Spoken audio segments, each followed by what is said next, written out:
తెలుగు రాష్ట్రాల్లో క్రిస్మస్ వేడుకలు ఘనంగా ప్రారంభమయ్యాయి. జిల్లాల్లోని వివిధ ప్రాంతాల్లో చర్చిలకు విద్యుత్ దీపాలంకరణలు చేశారు. క్రిస్మస్ వేడుకల కోసం చర్చిలను అందంగా ముస్తాబు చేశారు. ఆదివారం అర్ధరాత్రి నుంచే క్రిస్మస్ వేడుకలు ప్రారంభమయ్యాయి. క్రైస్తవులు ప్రత్యేక ప్రార్థనలు చేశారు. యేసుక్రీస్తు జన్మ వృత్తాంతాన్ని తెలిపే పశువుల పాక, క్రిస్మస్ ట్రీ పునరుత్థానానికి చిహ్నంగా ఏర్పాటు చేసిన నక్షత్రాలతో చర్చి కొత్త శోభ సంతరించుకుంది. చర్చిల ఆవరణలో యేసుక్రీస్తు పుట్టుకకు సంబంధించిన ప్రతిమలను ఏర్పాటు చేసి ప్రదర్శనలు పెట్టారు. క్రిస్మస్ సందర్భంగా యేసుక్రీస్తు బోధనలను బిషప్లు, పాస్టర్లు భక్తులకు దైవ సందేశాన్ని వినిపించి ఉపదేశం చేస్తారు. క్రిస్మస్ సాధారణంగా అర్ధరాత్రి ప్రారంభమవుతుంది. యేసుక్రీస్తు అర్ధరాత్రి సమయంలో పుట్టారన్న కారణంగా ప్రతి చర్చిలోనూ అర్ధరాత్రి నుండి సందడి మొదలవుతుంది.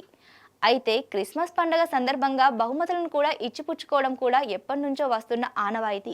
క్రిస్మస్ పండుగ సందర్భంగా ఎరుపు రంగు దుస్తులతో, అందమైన తెల్లని గడ్డంతో శాంతాక్లాస్ చేసే సందడి అంతా ఇంత కాదు. మొత్తంగా ప్రపంచమంతా జరుపుకునే సంబరాల వేడుకగా యేసుక్రీస్తు జన్మించిన పుణ్యదినం క్రిస్మస్ పండుగ నేడు కనువిందు చేస్తోంది.